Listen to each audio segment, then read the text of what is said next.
Ladies and gentlemen, welcome to It's Rainmaking Time. This is Kim Greenhouse. It gives me great pleasure to welcome retired Professor Paul Connett to It's Rainmaking Time. He is the director of the Fluoride Action Network and the lead author in the book, The Case Against Fluoride, How Hazardous Waste Ended Up in Our Drinking Water and the Bad Science and Powerful Politics That Keep It There.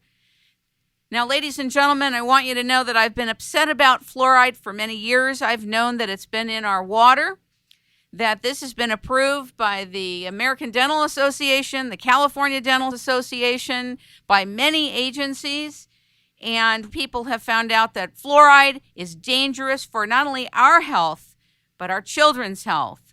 I've called in Paul today to talk about his book, to lay out the details for us, and to also give us the contextual history, which is represented and spoken of in the book in a very detailed manner, why fluoride has been in our water for 60 years. Ladies and gentlemen, welcome Paul Connett to It's Rainmaking Time.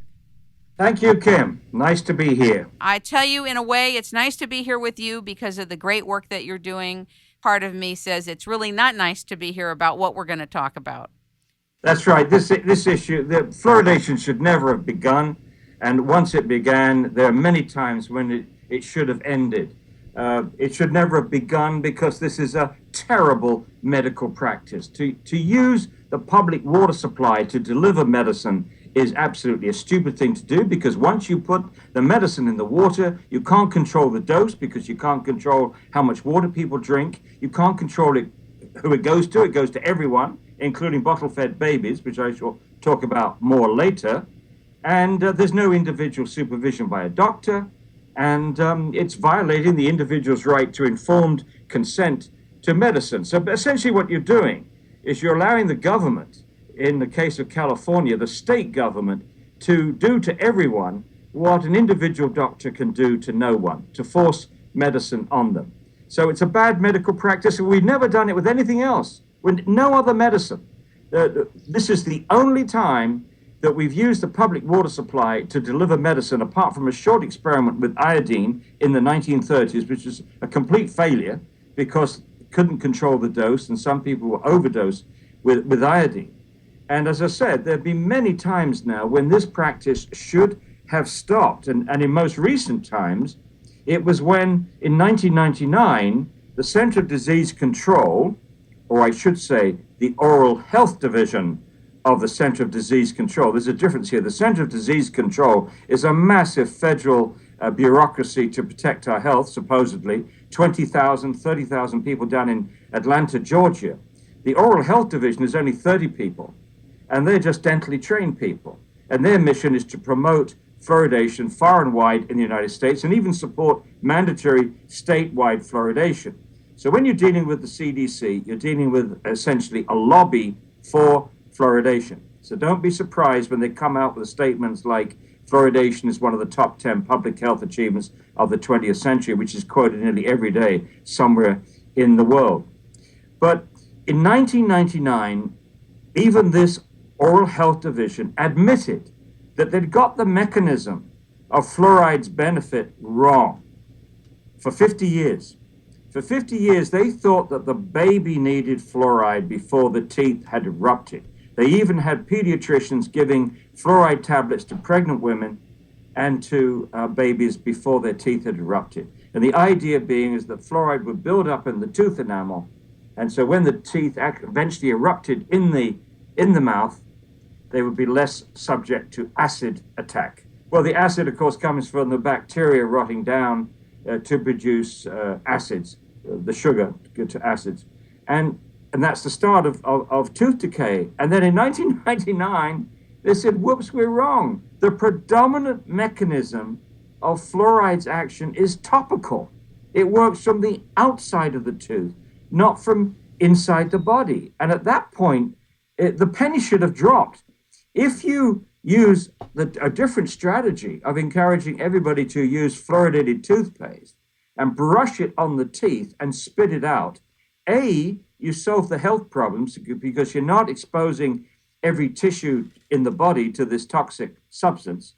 and there's no argument that fluoride is toxic, you're not exposing every tissue to a toxic substance, and B, you're not exposing people that don't want it. So you solve the ethical problem and the health problem in one strategy. Stop fluoridating the water, and if you still want fluoride, it's out there. The fluoridated toothpaste is universally available. But sadly, the Center of Disease Control did not take that opportunity in 1999, and so we still have them promoting fluoridation, and we still have people suffering from this rather ridiculous practice. Okay, now listen, I've read The Case Against Fluoride from cover to cover. It is really a landmark book. It is so detailed in terms of the historical perspective of how fluoride became known, what really was known about it, the harm that it causes.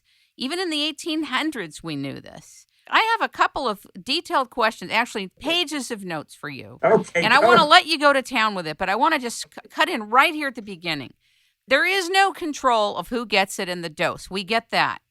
But there's a distinction that you make in the book between a dose and dosage. Explain it, because I think we're all going to hear it the same. And then I want you to explain why infants are not just little adults on an immunity level. Okay.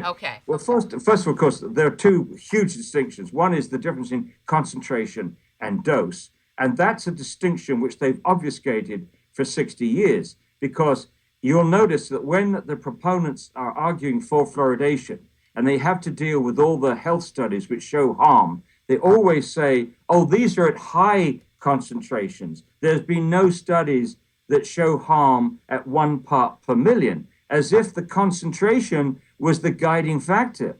This is ridiculous. So they dismissed, for example, the whole of the National Research Council report from 2006, which announced that the safe drinking water standard of 4 parts per million was not safe and needed to be lowered by the EPA. And after 5 years, they haven't done that. But the response was, oh, well, 4 parts per million is far higher than the 1 part per million that we have in the water. Well, that's nonsense.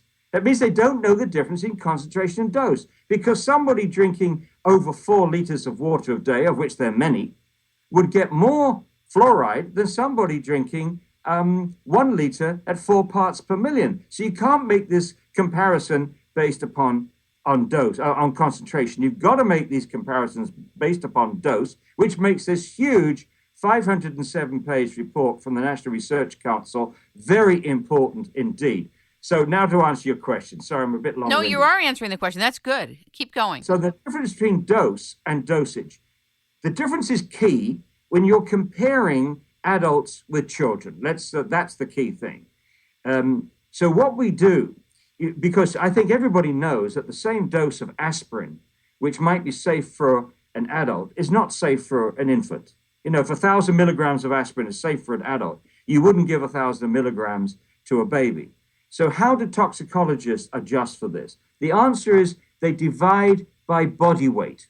They divide by the body weight. So once you've determined a safe dose for an adult, you divide by the adult's body weight, and that gives you a safe dosage. So a safe dose would be measured in milligrams per day. A safe dose, which would only apply to adults now, see, milligrams per day, a safe dose would only apply to adults. And then when you divide by the adult's weight, which is 70 kilograms, you get the dosage, milligrams per kilogram body weight per day. And that figure you can now apply to infants. You may want an extra safety factor for infants because, as you alluded to, you can't treat babies as little adults. Their systems are far, far more vulnerable. And in terms of vulnerability, the most important fact that I learned 15 years ago, when my wife literally forced me to read the literature on this, was the level in mother's milk, the level of fluoride in mother's milk. Now let's step back a second and ask ourselves, what is mother's milk? It's the baby's first meal, determined over millions of years of evolution of life through, the sea creatures, eventually through mammals, and eventually through human beings.